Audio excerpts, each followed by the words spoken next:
se classe au rang des pays nantis d'une diversité biologique encore remarquable.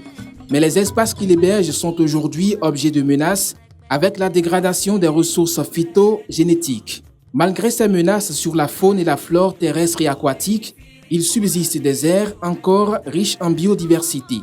C'est le cas des APAC, aires et territoires du patrimoine autochtone et communautaire. Elles sont dominées par les forêts et sites sacrés. On y rencontre aussi quelques mares. Pour leur préservation et une meilleure reconnaissance, le programme APAC a été pensé et mis en œuvre. C'est par l'entremise du programme de microfinancement du Fonds pour l'environnement mondial, administré par le PNUD, Programme des Nations Unies pour le développement.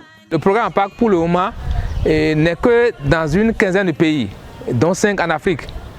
Et donc c'est les performances du programme de microfinancement du Fonds pour l'environnement mondial au Bénin et qui ont fait que l'équipe centrale de gestion du programme du TMFM a décidé également d'inclure le Bénin dans le programme APAC. Donc c'est ainsi que le programme est arrivé au Bénin. La préservation des APAC emblématiques par le biais du programme élaboré à cet effet est déclinée en plusieurs projets exécutés par des organisations non gouvernementales. Il se résume à la valorisation durable et conservation des forêts, tout comme le renforcement de la gouvernance locale. Au Bénin, on rencontre 80% de la population en milieu rural. Pour ses besoins vitaux, elle se rabat sur les ressources de l'environnement, en particulier celles de la diversité biologique, d'où la destruction des aires protégées. Les femmes y rentrent dedans pour chercher des feuilles de teck, les racines de différents arbres qu'elles vont vendre au marché pour trouver de l'argent. Les hommes vont dedans pour couper des arbres, pour poser des pièges, pour faire la chasse et tuer les animaux qui s'y trouvent. En dépit de la pression subie par les aires et territoires du patrimoine autochtone et communautaire, les APAC continuent fort heureusement d'héberger une biodiversité plus ou moins abondante. Les communautés autochtones et locales les considèrent comme des sanctuaires de culture, de coutumes et de spiritualité.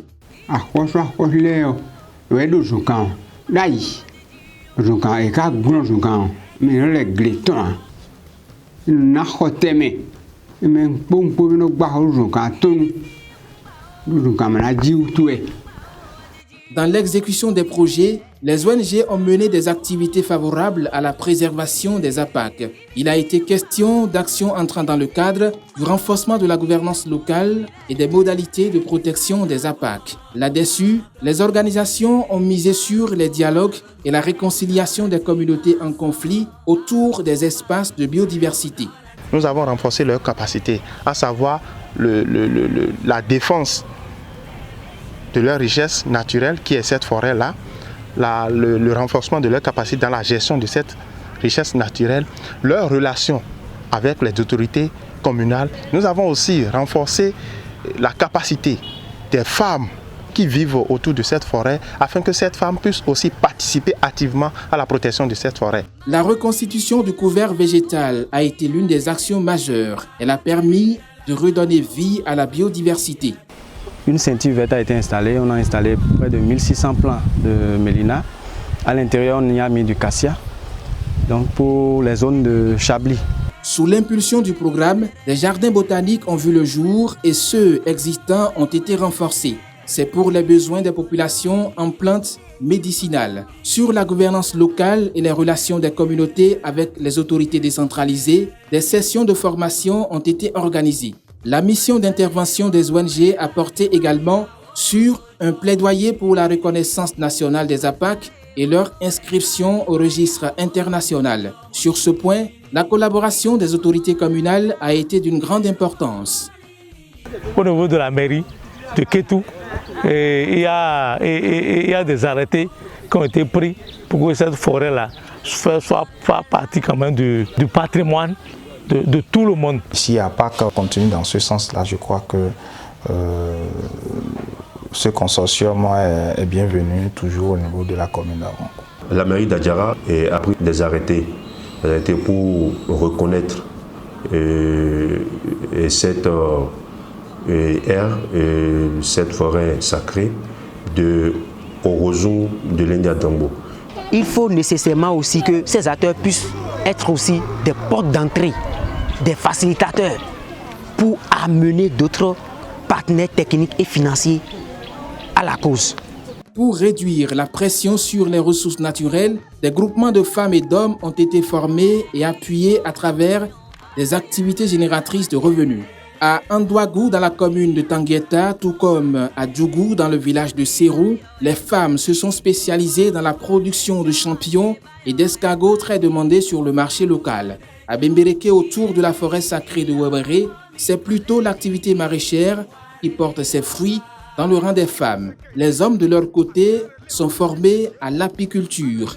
On a eu à bénéficier de 15 ruches qui nous permettent de récolter le miel. Ça nous amène de l'argent. Il n'y avait pas l'activité dans le village. Mais grâce à ONG IRAD, il nous a apporté cette production de champignons.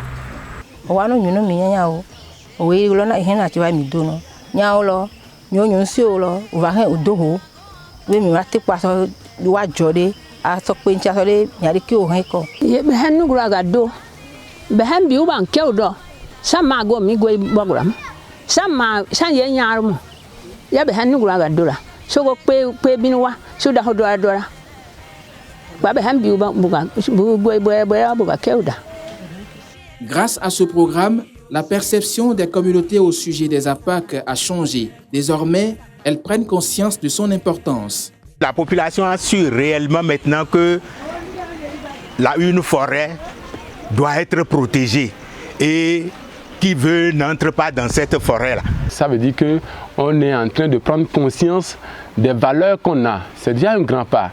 Et l'élément aussi qui est aussi capital, c'est que chaque APAC a son plan d'aménagement. Tout le monde comprend aujourd'hui quelle est l'importance des APAC.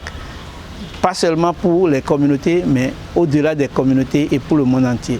Pour l'émergence des APAC, les parties prenantes se projettent dans l'avenir. À l'instar des responsables des autres régions, l'autorité communale de Diakotomé plaide pour le jardin botanique de sa commune.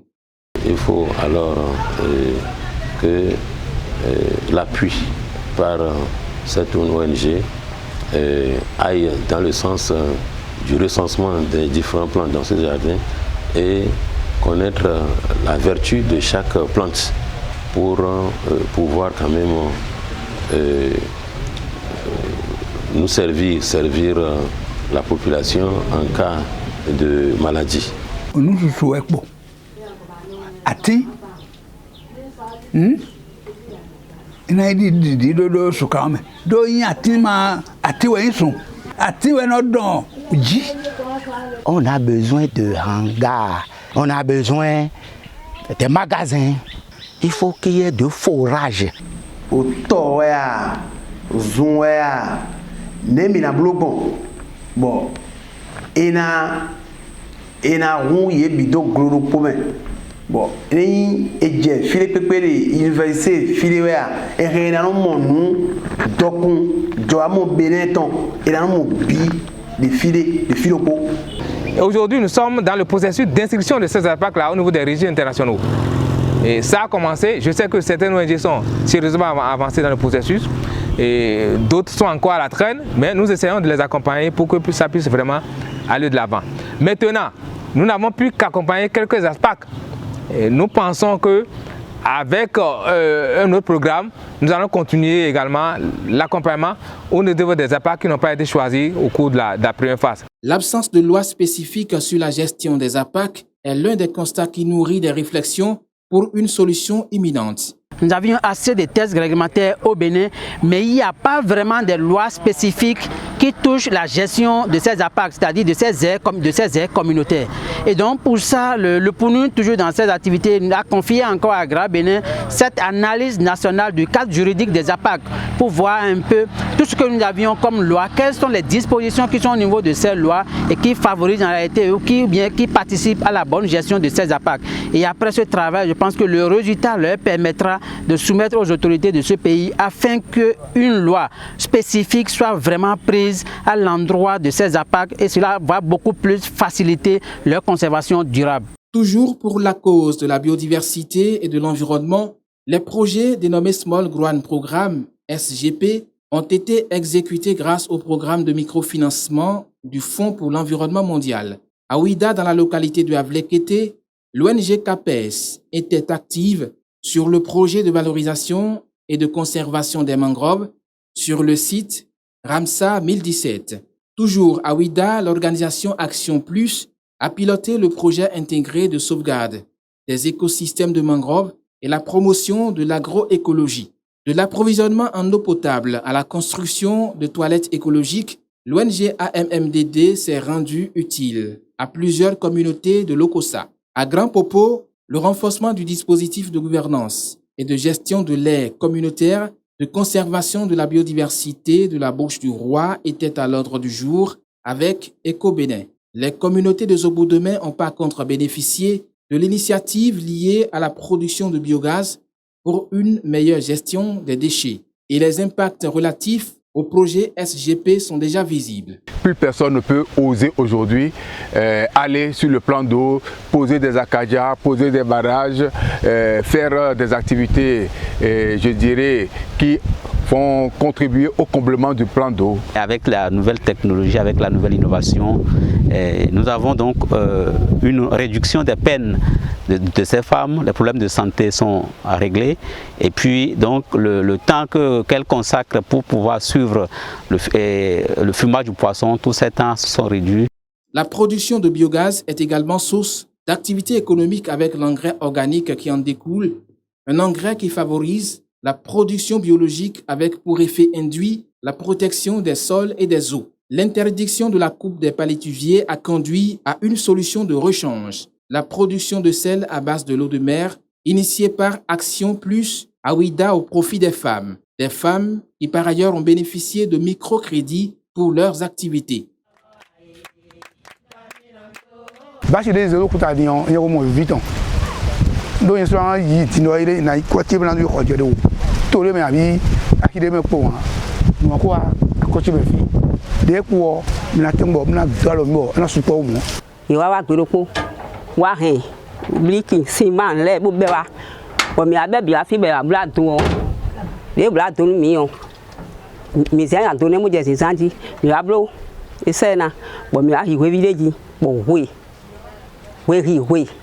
L'avènement du programme APAC et des projets SGP a changé le quotidien des communautés selon leurs témoignages.